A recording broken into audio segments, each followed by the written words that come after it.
rupiah dengan dolar misalnya. 1 dolar dapat 10.000 rupiah. Boleh apa tidak? Boleh. Boleh. Kenapa? Karena Berbeda ilat.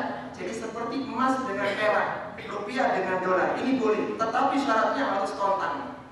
Yang nggak boleh ini, misalnya ada orang punya 1 dolar ditukarkan, orangnya pas habis uangnya, harusnya dia dapat 10.000, ternyata cuma dikasih 8.000 misalnya begitu. Yang 2.000 nanti malam, ini nggak boleh. Ini riba nasi'ah, penundaan. Tidak boleh, harus kontan. Jadi mana uang dolarnya, mana rupiahnya baru ditukar. Nah, kita bawa pulang, ini baru selamat dari sistem riba. Para jamaah rahimani wa rahimakumullah, jual beli ya, apapun jenisnya, itu pada asalnya boleh selama tidak mengandung salah satu dari 3 unsur. Jual beli apapun, sistem apapun pada asalnya boleh selama tidak ada 3 unsur. Unsur ya, artinya unsur itu kemungkinan, bisa jadi bisa tidak, tapi kemungkinan itu ada. Apa yang pertama? Yang pertama, tidak boleh ada unsur riba. Yang kedua, tidak boleh ada unsur gharar. Dan yang ketiga, tidak boleh ada unsur khidah, penipuan, gharar, ketidakjelasan. Saya bawakan contoh jual beli yang mengandung unsur riba supaya kita tahu jenis-jenis jual beli riba. Yang pertama adalah jual beli inah. Ini jenis riba yang kalau zaman sekarang bisa dipoles dalam bentuk yang bermacam-macam. Kata Nabi SAW dalam hadis Abdullah bin Umar, hadis yang marfu yang sampai kepada Rasulullah mengatakan, "Idza tabaya'tum bil inah." Apabila kalian melakukan jual beli inah, nanti akan ada pembahasan inah seperti apa. Yang kedua, wa akhadtum adnabal baqar, dan kalian memegang ekor-ekor sapi. Wa raditum bizar'i, kalian ridho kepada tanaman-tanaman kalian. Wa taraktumul jihad, dan kalian meninggalkan jihad. Sallallahu alaikum ghullan, niscaya Allah akan timpakan kepada kalian kehinaan. La yanzi'uhu hatta tarji'u ila dinikum. Kehinaan itu tidak akan diangkat dari kalian sampai kalian kembali kepada agama kalian. Yang pertama, Rasulullah melarang tentang jual beli inah. Jual beli inah itu begini contohnya. Misalnya ada A sama B. A ini punya barang, punya uang. B tidak punya barang, tidak punya uang. Contohnya ekstrim supaya kita bisa bedakan. Kalau B ini pinjem 1 juta, pinjem 800 ke A bayar 1 juta, ini riba apa tidak? 800 pinjemnya, nanti dicicil 2 tahun, 3 tahun 1 juta totalannya. Riba apa bukan? Riba. Sepakat kita ini riba. Justru inilah riba. Karena memang praktek riba, ketika ada penundaan bayaran ada kompensasinya. Ini riba. Disiasatin oleh orang-orang zaman dulu dengan model inah. Caranya begini. A ini punya uang, punya barang. B nggak punya uang, nggak punya barang. Caranya B beli buku saya ini. Saya punya buku bagus, harganya 1 juta. Buku bagus, sangat luar biasa, isinya sangat bagus sekali. Antum beli B dan tidak perlu DP, cicil 2 tahun, 1 juta. Pegang buku ini, dapatkan bukunya. Setelah dipegang, nggak lama A mengatakan, saya sekarang lagi butuh buku yang tadi kamu beli. Karena kamu beli buku itu 1 juta kredit, cicilan, nggak pakai DP lagi. Sekarang tak beli buku itu 800.000 kontan. Nah, paham ya? Sekarang lihat B, gimana statusnya? B ini megang uang berapa? 800, dia bayar berapa cicilan buku? 1 juta. Jadi sebenarnya jual beli inah itu menyiasati ribawi masuk dalam jual beli.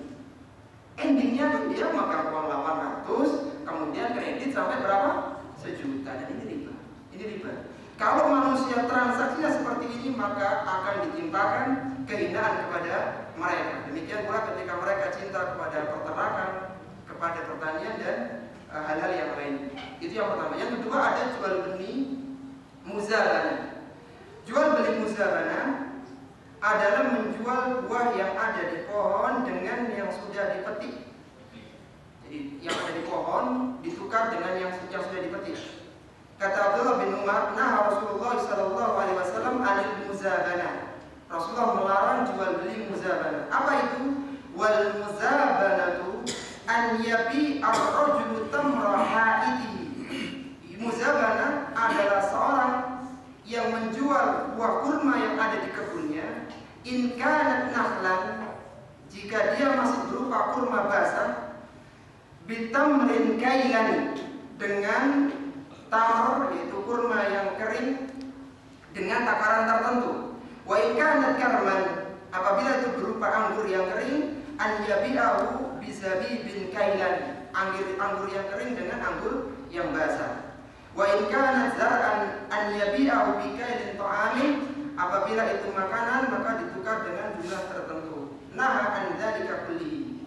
Kira-kira Pak ya, anggur atau kurma yang basah sekilo dengan kurma yang kering sekilo, sama nggak kira-kira nanti jadinya 2-3 hari lagi? Beda, karena basah ini lebih berat ya, lebih mengandung air, sehingga jatuhnya yang kering jauh lebih banyak ketika ditukarkan. Maka inilah jual beli muzabana yang ada unsur riba fadlnya sebenarnya. Ada unsur riba penambahan karena kurma itu termasuk barang-barang ribawi. Baik. Yang berikutnya adalah jual beli yang bersyarat dalam satu akad jual beli. Ini juga nggak boleh riba ya. Misalnya begini, seorang mengatakan, aku menjual rumahku kepadamu seharga 100.000 misalnya, 100.000 juta atau $100.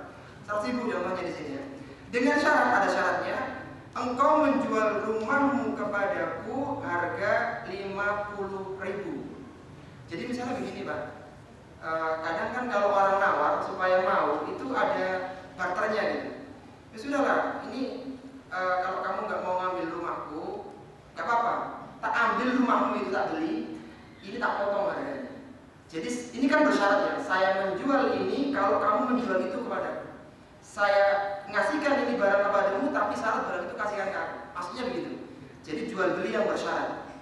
Atau misalnya seorang mengatakan, aku jual mobilku kepadamu 100.000 dengan syarat engkau menyewakan rumahmu kepadaku 10.000. Jadi kalau sewa rumah yang standar itu 20.000 misalnya begitu per harinya, kalau dia mau beli mobil kita atau gimana ya, jadi nanti dipotong ini harga sewanya ini. Kalau dia mau beli mobil punya kita, jadi dipotong nilai sewanya ini. Pemotongan sewa ini bersyarat kalau kita juga dibeli barangnya oleh orang itu. Ini tidak boleh. Dua akad yang bersyarat dalam satu jual beli ini tidak sah. Kata Nabi SAW, la yahillu salafun wa bai'un wa la syartani fi bai'in. Tidak halal memberikan pinjaman sekaligus penjualan, dan tidak halal menetapkan dua syarat di dalam jual beli. Wallahu ta'ala alam.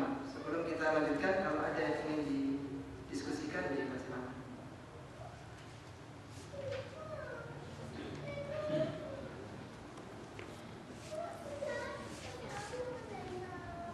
Silakan.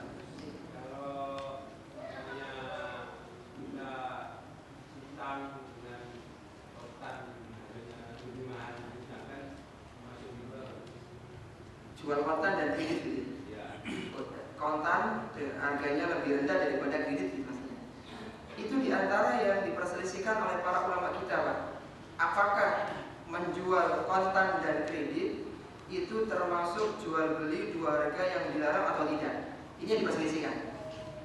Pendapat yang rajih insya Allah, sebagaimana pendapat yang dipilih oleh Syekh Abdurrahman Ibnu Shalih Al-Bassam dalam Taisirul Alamnya. Kemudian pendapat yang juga dikuatkan oleh Imam Ibnu Qayyim Al-Jauziyah, bahwa diperbolehkan jual beli kredit dengan harga lebih tinggi daripada kontan. Boleh, meskipun sekali lagi ini khilaf, ada yang tidak diperbolehkan karena dianggap jual beli dua harga kan begitu. Tapi pendapat yang rajih insya Allah diperbolehkan. Bahkan kita menukil perkataan dari Imam Ibnu Qayyim Al-Jauziyah dalam I'lamul Muwaqqi'in. Dia mengatakan begini. Tadi kan perkataan beliau, penjualan dengan harga 100.000 secara kredit dan 50.000 secara kontan. Jadi kalau buku ini kredit harganya 100.000, kalau kontan 50.000, gitu maksudnya.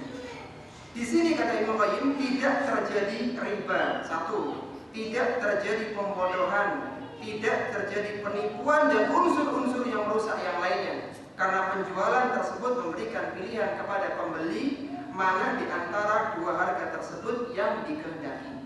Jadi kalau versinya Ibnu Qayyim, kita hanya memberikan pilihan.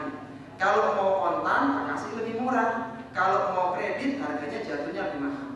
Tetap nanti kan yang ditransaksikan cuma satu, bukan dua-duanya. Ini boleh. Ini pendapat Ibnu Qayyim yang kami cenderung, yaitu diperbolehkannya jual beli kontan dan kredit. Ya, artinya boleh dengan dua transaksi tersebut. Bagaimana kalau jual beli lelang, Pak? Boleh apa tidak jual beli lelang? Lelang ya. Pernah lihat orang lelang ya? Jadi ada barang, siapa yang berani nawar lebih tinggi kan gitu. Ini bagaimana hukumnya dalam Islam? Boleh apa tidak? Boleh ya. Iya, saya bawakan perkataan Atok ya. Atok rahimahullah ta'ala pernah mengatakan, adraktu an-nasa la yarawna ba'san bi bai'il maghanim fi man yazidu. Kata Atok, dia mengatakan, aku telah bertemu dengan para sahabat-sahabat Nabi yang mereka tidak mempermasalahkan menjual harta rampasan perang fi man yazidu, dengan tambahan, itu dengan cara lelang. Jadi sahabat ketika dapat ghanimah kan nggak semua dipakai, kayak pedang dia udah punya, tameng sudah punya, dilelang sahabat yang lain. Siapa yang berani beli? Nanti yang diambil yang mahal. Ini diperbolehkan. Bahkan Imam Al-Bukhari di dalam sahihnya itu membuat sebuah bab khusus yang berjudul Babu Bai'il Muzayadah, bab tentang bolehnya jual beli lelang. Boleh lelang ini. Jadi boleh orang saling menawar, nanti baru kita ambil yang lebih tinggi. Baik, bagaimana hukumnya menimbun barang? Menimbun barang. Jadi ketika ada BBM mau naik atau barang beras mau paceklik, mau langka, sebagian menimbun. Sebagian menimbun. Bagaimana hukumnya? Apabila menimbunnya itu berdampak sulitnya manusia mendapatkan yang ditimbun, maka ini termasuk dalam larangan Nabi Sallallahu Alaihi Wasallam, la yahtakiru illa khati'un. Tidaklah ada orang yang menimbun kecuali dia adalah orang yang berdosa. Maksudnya apabila timbunan itu berdampak di masyarakat. Tapi kalau timbunan itu tidak berdampak, tidak masalah. Misalnya begini Pak, ada pedagang dia hafal, ini kalau Ramadan yang laris kurma model A, laris ini, dia beli yang banyak. Tapi dia yakin kalau dia borong pun, ditimbun segudang, 2-3 gudang pun nggak dampak, karena nggak mungkin ada kelangkaan kurma. Ini nggak apa-apa. Tapi kalau dengan borongnya itu diborong itu jadi kurma ini jadi langka, jadi sangat mahal, ini tidak boleh. Jadi menimbun dilihat, apabila berdampak madarat kepada masyarakat secara umum, ini berdosa. La yahtakiru illa khati', kata Nabi. Tidaklah ada orang menimbun kecuali dia pasti berdosa, karena dia menjadikan orang jadi susah. Dan dia senang dengan kesusahan manusia waktu itu. Tapi kalau tidak berdampak, ini diperbolehkan. Baik, berikutnya bagaimana hukumnya DP? DP, kalau dalam istilah fikih itu arbun ya, arbun. Jadi pakai DP. Ini boleh apa tidak kita mengambilnya? DP, misalnya ada orang mau beli motor, DP dulu, nanti pelunasannya belakangan. Kalau bolehnya boleh, karena jual beli arbun. Yang jadi masalah di kalangan para ulama, boleh nggak orang yang menjual barang ngambil DP kalau transaksinya tidak jadi? Ini yang diperselisihkan. Pendapat yang rajih, insya Allah, pendapat yang diambil oleh Syekh bin Baz rahimahullah ta'ala, akan beliau berfatwa dalam masalah ini, bahwa boleh mengambil DP apabila ada kesepakatan. Karena begini, pihak yang mengatakan DP tidak boleh diambil, itu ada unsur kezaliman. Ini pihak yang mengatakan tidak boleh ya. Kenapa? Uang barangnya nggak dapat, uangnya sudah diambil. Ini zalim, tidak boleh. Ada pun pihak yang menyatakan ini boleh. Yang pertama, tidak ada unsur kezaliman, karena memang uang yang diambil itu sebagai kompensasi kita tidak memberikan peluang pembeli yang lain. Kan begitu. Mobil kita udah di DP sama orang, kita kan nggak berani jual sama orang lain. Ternyata dibatalkan, maka kompensasinya itu kita ambil DP-nya, tetapi tidak boleh diambil kecuali dengan kesepakatan. Kata Syekh bin Baz rahimahullah ta'ala dalam fatwa beliau dalam fikih wal fatwa al-buyu ya, halaman 291, kata beliau tidak mengapa penjual mengambil uang tanda jadi. Menurut pendapat yang terkuat, artinya ada khilaf dalam masalah ini di antara dua pendapat ulama, jika antara penjual dan pembeli telah sepakat dan jual beli tidak dilangsungkan. Jadi kalau sepakat maka diperbolehkan. Baik, ini para jamaah rahimani wa rahimakumullah yang saya akan bahas ya. Sebenarnya pembahasan tadi adalah salah satu bahasan di dalam kitabul buyu'ah. Sangat luas sebenarnya dan kami menyusun tulisan tersendiri. Nanti di akhir tulisan ini ada bahasan tentang bagaimana hukum asuransi. Jadi ada bahasan khusus yang kayaknya tidak bisa kita selesaikan pada malam hari. Baik, kita akhiri dulu. Wassalamualaikum warahmatullahi wabarakatuh. Subhanallahi wa bihamdika asyhadu an la ilaha illa anta astaghfiruka wa atubu ilaik. Wa akhiru da'wana alhamdulillahi rabbil alamin. Wassalamualaikum warahmatullahi wabarakatuh.